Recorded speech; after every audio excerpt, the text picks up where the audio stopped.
मैं अपने आप को दांव पर लगाऊंगा।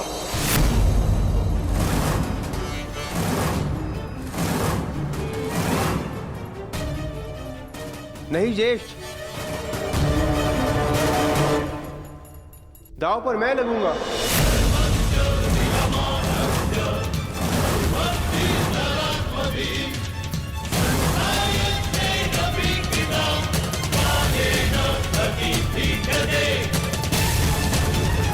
नहीं नकुल, तुम अभी छोटे हो। तो मुझे दांव पर लगा दीजिए भ्राताश्री।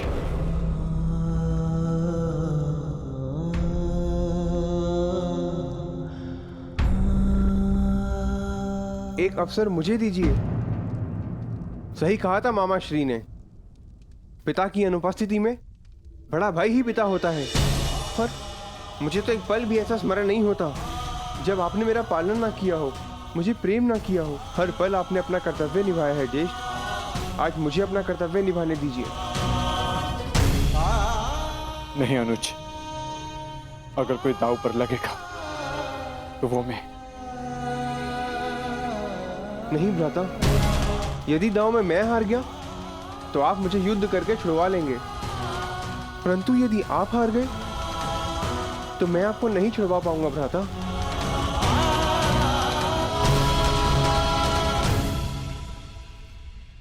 मुझे दांव पर लगाइए ज्येष्ठ और जीत जाइए उस इंद्रप्रस्थ को, जो हम पांचों भाइयों की पहचान है।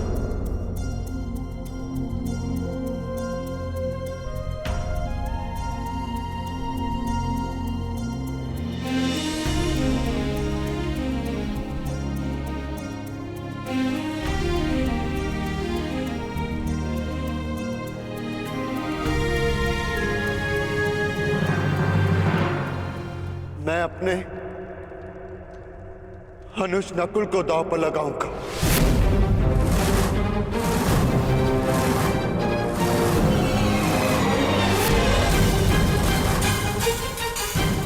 के लिए सम्राट, इंद्रप्रस्थ को पाने के लिए नकुल को के लिए।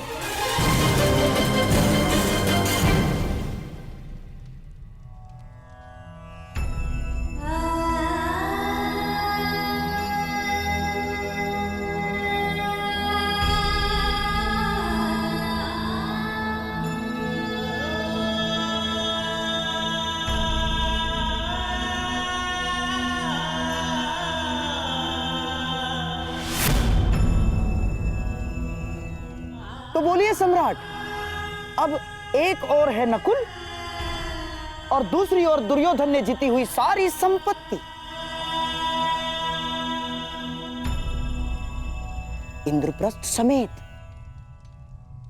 अब बात आपके मान सम्मान और संपत्ति की है, तो पहला पासा आप ही खेलेंगे।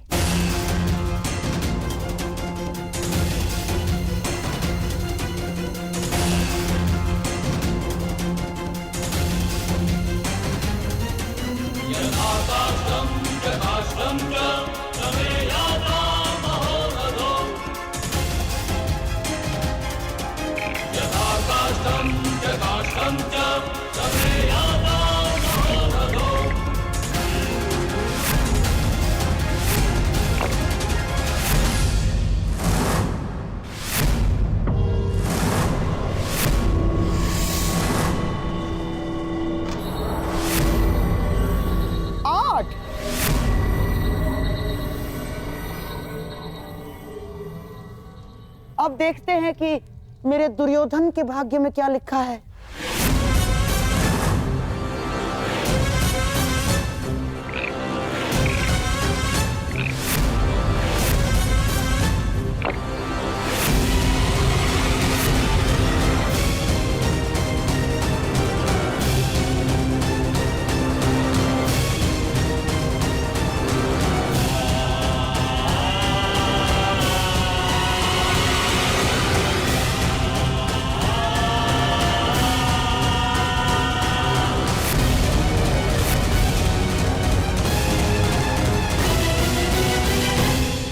मामाश्री, अंतिम अवसर है। मुझे पौ 12 चाहिए मामाश्री। पासे तो भाग्य के अधीन होते हैं। अब देखते हैं तुम्हारे भाग्य में क्या लिखा है।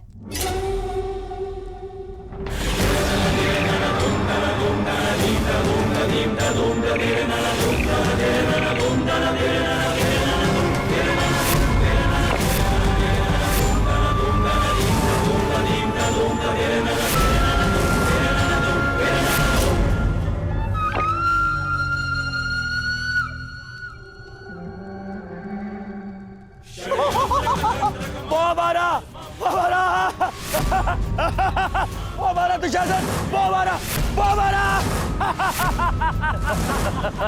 हमारा सीधे पाँव पारा।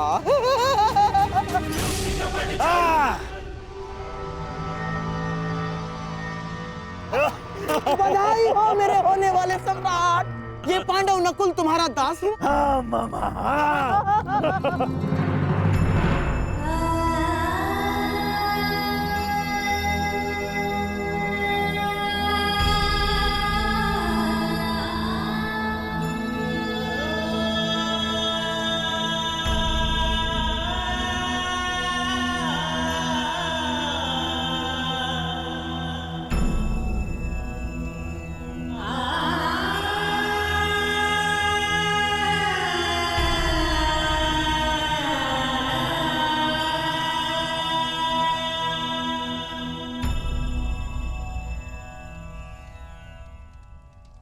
नहीं ज्येष्ठ, मेरे गर्व के पल को यूं अपने आंसुओं में मत बहने दीजिए। मेरे लिए ये गर्व की बात है कि मैं अपने भाई के मान के काम आ सका।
दास मुकुट नहीं पहनते। निकाल इसको।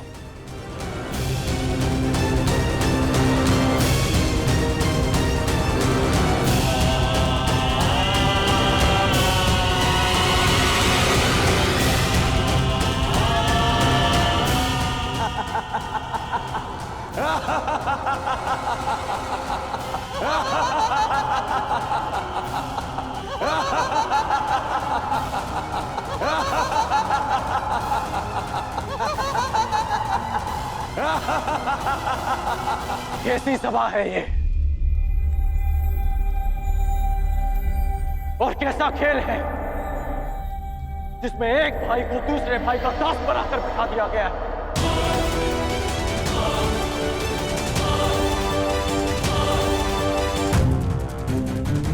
तुम्हारे इस प्रश्न का उत्तर यदि यहाँ किसी के पास है तो केवल सम्राट युधिष्ठिर के पास है अंगराज। परंतु तुम्हें उत्तर देने से महत्वपूर्ण प्रश्न उनके समक्ष ये है कि अब वो किसे दांव पर लगाएंगे।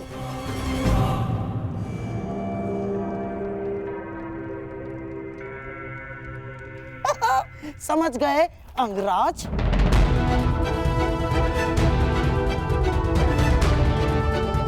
कही है सम्राट, अब आप किसे दांव पर लगाएंगे?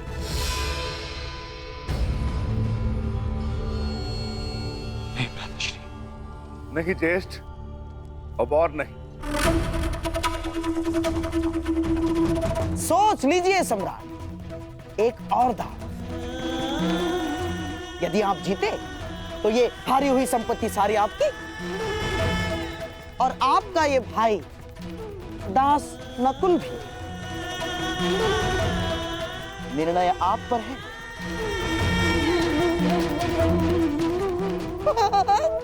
सोच लीजिए।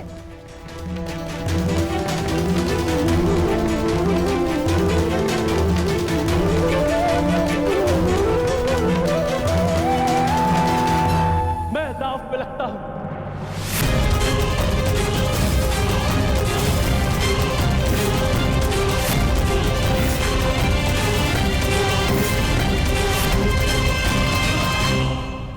नहीं नहीं सहदेव, नहीं।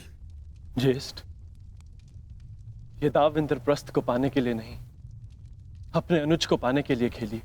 नहीं। एक उंगली अगर दास बने तो शेष सारी उंगलियां स्वतंत्र कैसे रह सकती हैं ज्येष्ठ?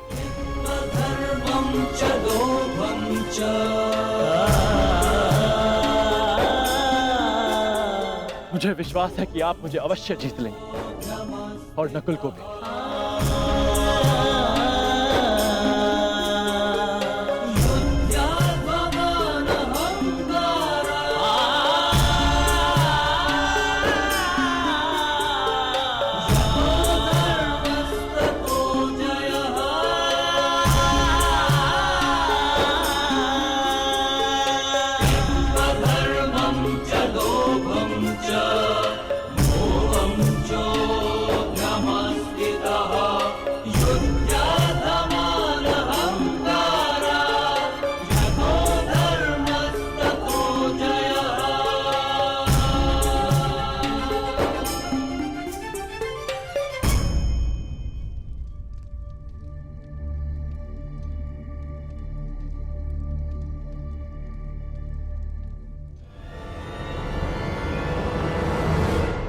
बंद करो!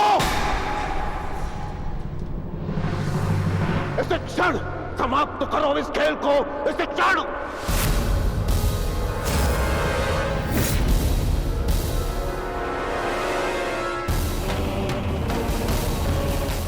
कैसा दुर्भाग्य जुड़ गया है हस्तिनापुर के साथ, कैसा दुर्भाग्य! अरे कुरुवंश के 2 राजकुमार, उन्हीं का भाई उन्हें उनका दास बना रहा है। अरे क्या ये वही कुरुवंश है जो अपने भाई के अधिकार के लिए महामहिम अभी तक जीवित है?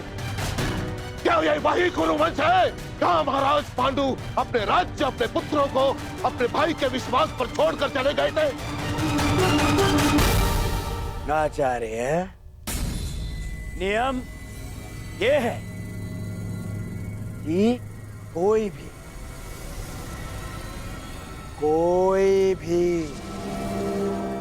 इस युद्ध को रोक नहीं सकता।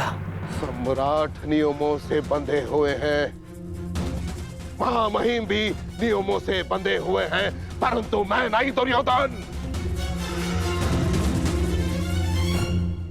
मैं तुम्हारा गुरु द्रोण हूं, और मैं तुम्हें आदेश देता हूं कि अभी इस क्षण इस खेल को बंद कर दो।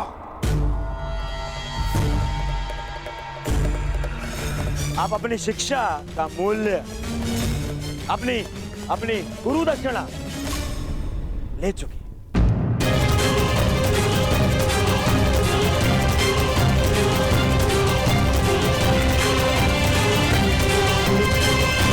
तुम्हारे विचार सुनकर अच्छा लगा।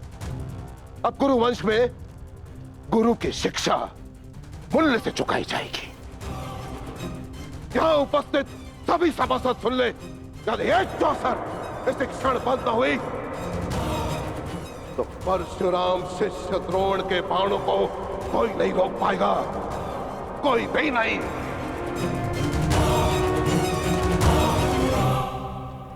मैंने कहा था ना, इन्हें यहाँ मत बुलाओ। क्यों बुलाया आपने इन्हें यहाँ? बन गए ना ये यहाँ पे बाधा।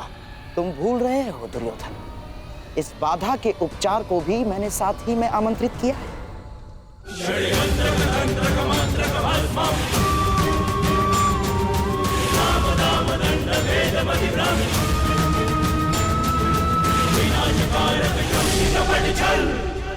पिताश्री, हमें नहीं भूलना चाहिए कि आज हम जो कुछ भी हस्तिनापुर की कृपा के कारण, महाराज धृतराष्ट्र की कृपा से, और वैसे भी कुमार दुर्योधन से मेरी मित्रता वर्षों से, इसीलिए मेरा कर्तव्य है कि मैं उनका पक्ष लूं और सदैव उनका पक्ष लेता रहूंगा। जब तक पांडव जीत रहे थे आप शांत बैठे रहे, और जब कुमार दुर्योधन की विजय प्रारंभ हुई तो आप तिल मिला उठे।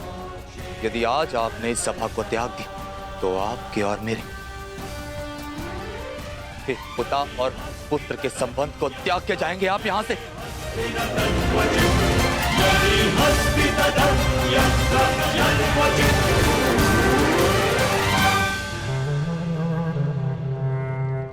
आचार्य द्रोण, अब आप इस सभा में रुके हैं अपनी इच्छा से, अर्थात अब आप इस सभा के सभासद हैं और नियम अनुसार सभा के समाप्त होने तक आप नहीं उठेंगे, अन्यथा आप दंड के पात्र होंगे।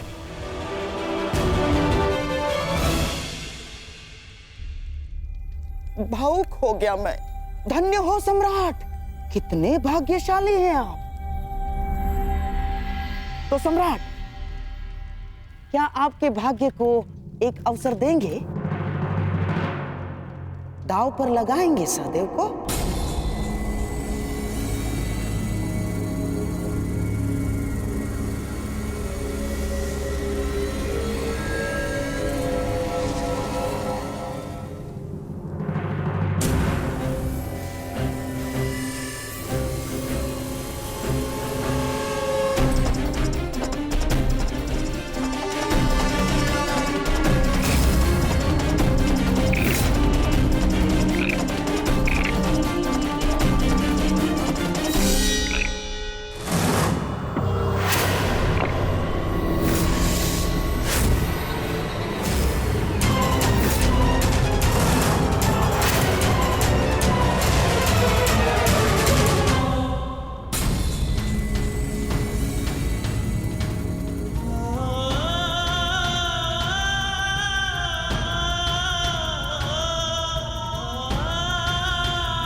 अगले होते माद्री पुत्र सहदेव की।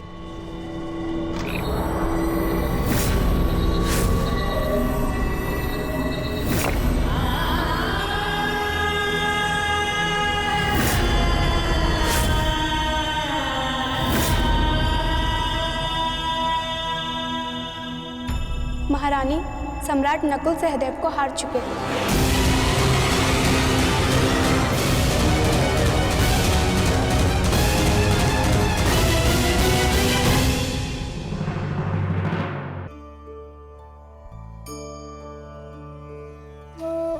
पता है इस हरी मेहंदी में लाल रंग कैसे आ जाता है? कष्ट सहकर। लाल चटकता रंग चाहिए तो इन मेहंदी के पत्तों को पीसना पड़ता है, बार बार प्रहार करने होते हैं, उसके पश्चात इसे पानी में मिश्रित करना होता है, तब जाकर ये ललनाओं का श्रृंगार बनती है। स्वर्ण के साथ भी यही है, जितना तपता है उतना शुद्ध होता है। और नग तो आप सभी को भाते हैं ना। हीरा भी पहले कोयला होता है,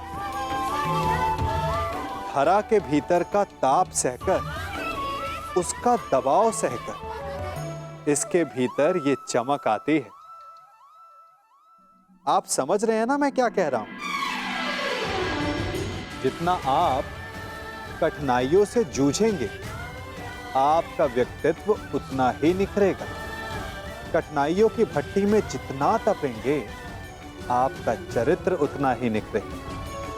तो अगली बार जब आपके समक्ष कोई समस्या आए तो घबराइए मत, उससे लड़ जाइए, क्योंकि हर समस्या हमें कुछ नया सिखा कर जाती है। मैं अपने आप को दांव पर लगाऊंगा।